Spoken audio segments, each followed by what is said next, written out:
So if you want to put these five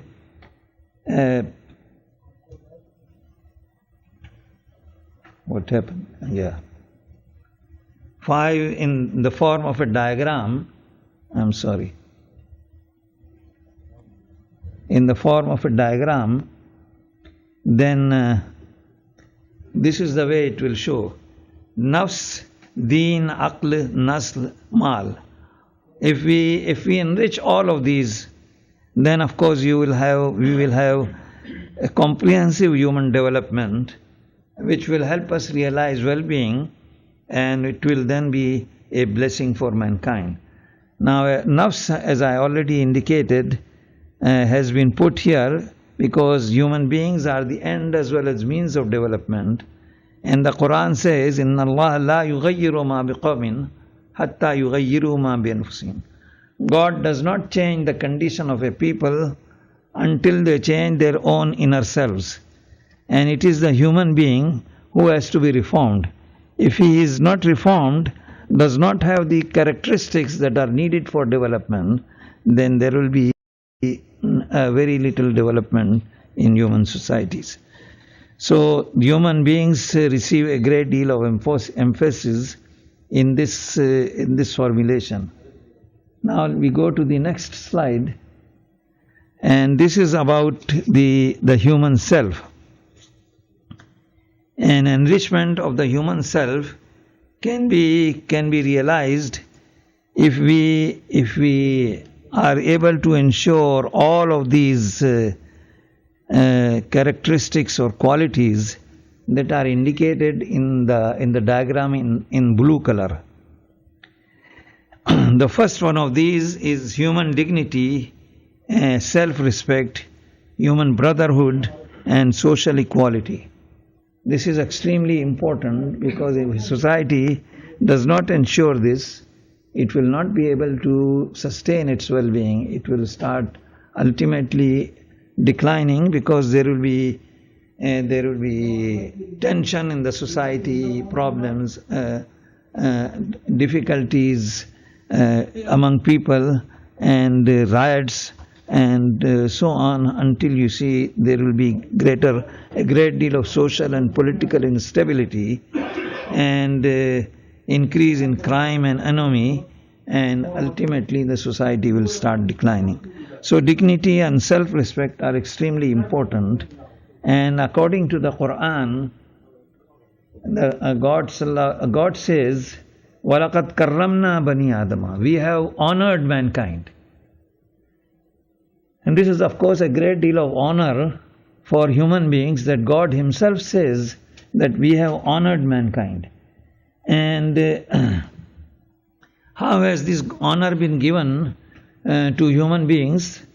It is by being declared as the Khalifas of the Creator of this universe.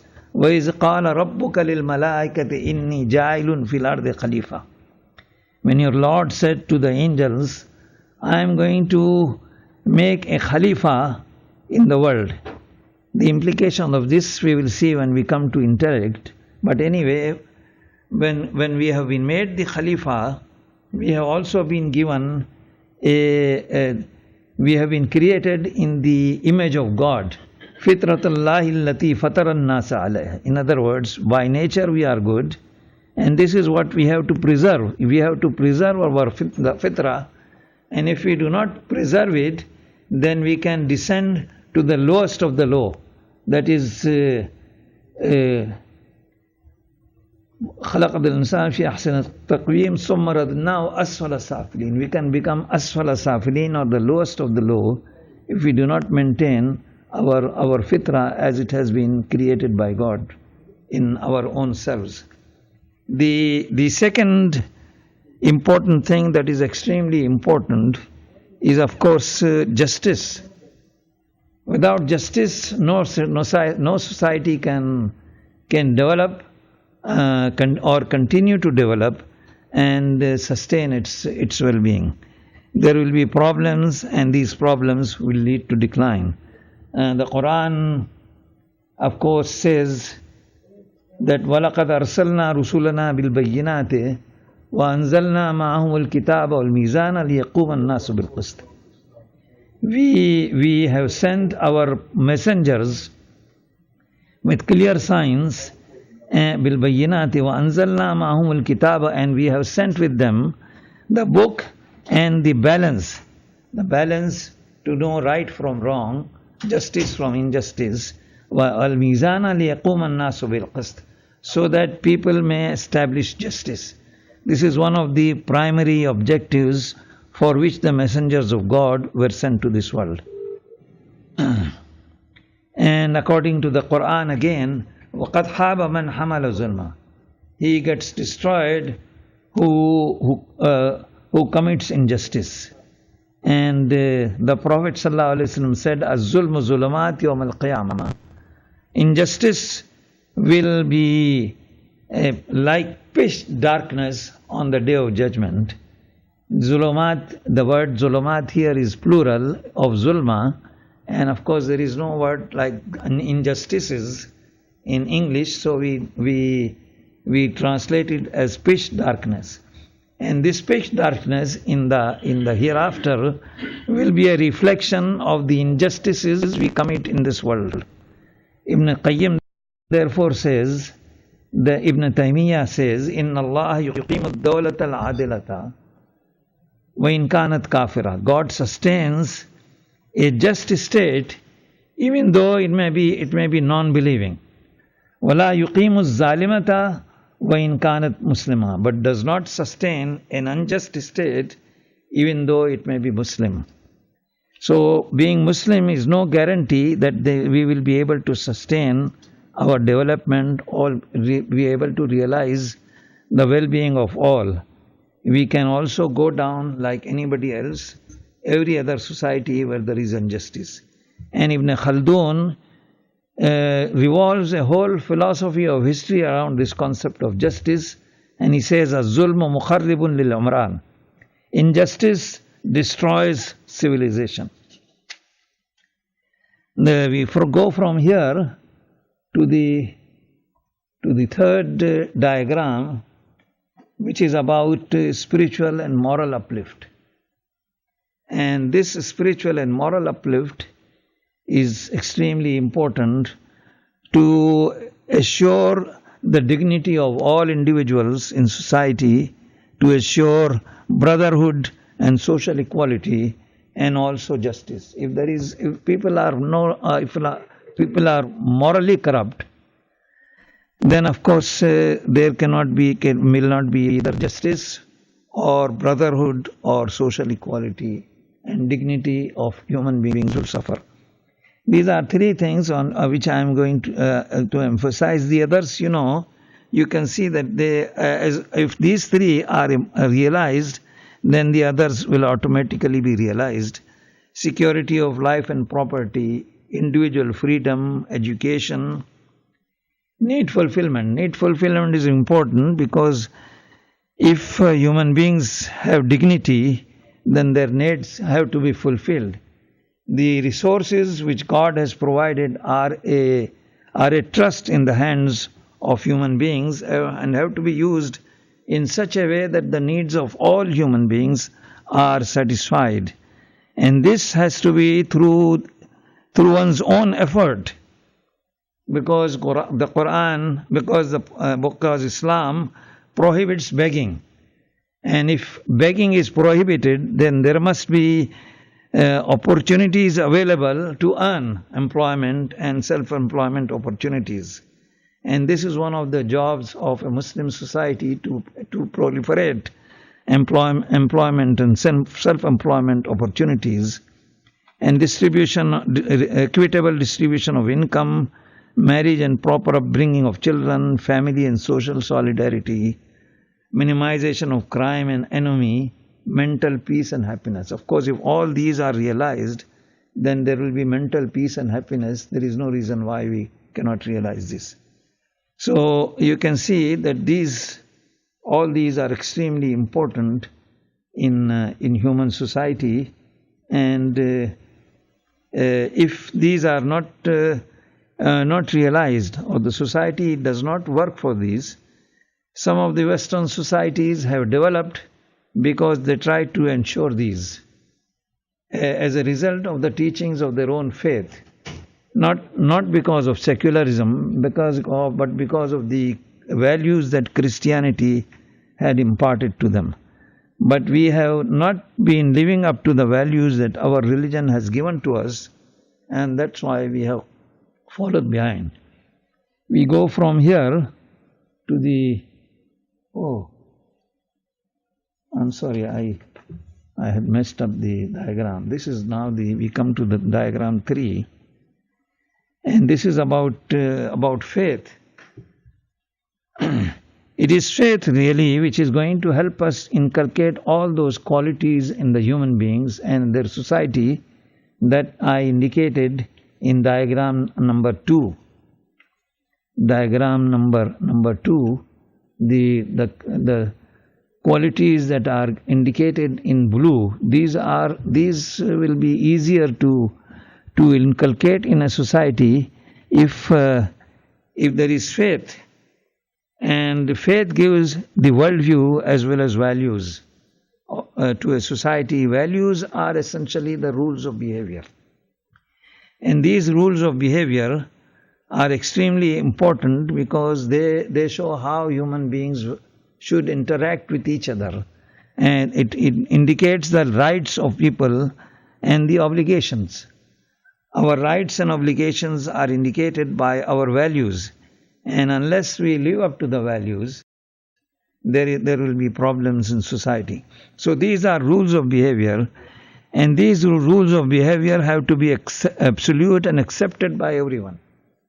And it is only faith, it is only religions which have been able to make their values accepted by most people in society. Otherwise, secularism has not been able to create its own values. According to philosopher Bernard Williams, social morality is not an invention of philosophers. It is what has been provided by the religions all around the world. So these values have to be implemented in society. For this purpose, there has to be a motivation. What is it that is going to motivate people to live up to their values? Because many of these values, when we want to live up to them, they involve a sacrifice on the part of individuals. I mean, I can take bribe and make myself prosperous, of course, if I don't get caught. But why will I not take bribe? There must be something to motivate me to avoid bribe, even though it involves a sacrifice on my part. And this motivation is provided by religion really, because according to religion, our self-interest is not only in this world but also in the hereafter. Islam, as some other religions, gives a long-run perspective to self-interest. In other words, we may take bribes if we are concerned only about our self-interest in this world. But if we want to serve our self-interest in the hereafter, then we have to avoid any of these things which are a part of corruption. So, because of this faith in the hereafter, I will be willing to sacrifice because I want to serve my self-interest in the hereafter. It will be very irrational for a person to sacrifice his self-interest in the internal life for the sake of a little bit of self-interest serving in this finite life. So it is religion which provides the values to a society and also the motivating system, and therefore faith is extremely important, and faith provides values which are given in that blue big square, and it also talks of removal of poverty and need fulfillment, employment, self-employment opportunities, equitable distribution, and enabling environment for righteousness, and so on. Islam also accepts a an important role for the state, good governance. The Prophet ﷺ said, "Inna Allah la yaza'u bis-sultani akthara mimma yaza'u bil-Quran." God restrains through the Sultan more than what he restrains through the Quran. The Quran can give values. Be honest, do not cheat, do not take bribes, but it cannot enforce these values itself. One of the enforcing powers is our conscience itself, which God has given to us by creating us in His own image. Then the other is the concept of the hereafter. But many people may not care for the hereafter. So the state has to play an important role, and good governance has been a part of Islamic teachings, although we have very often not been able to realize good governance because over a number of centuries of our history. So if all this is there, then we will be able to promote well-being of all people. Now we come to the next slide, diagram 4, which is aql. And intellect is the distinguishing characteristic of a human being. If it is a distinguishing characteristic, then it has to be developed and used properly. If we do not develop it, then of course we will not be able to develop ourselves. And when the angels heard about the statement made by God, "Inni ja'ilun fil ardi khalifa," I am going to create a khalifa in the world, they had some misapprehensions.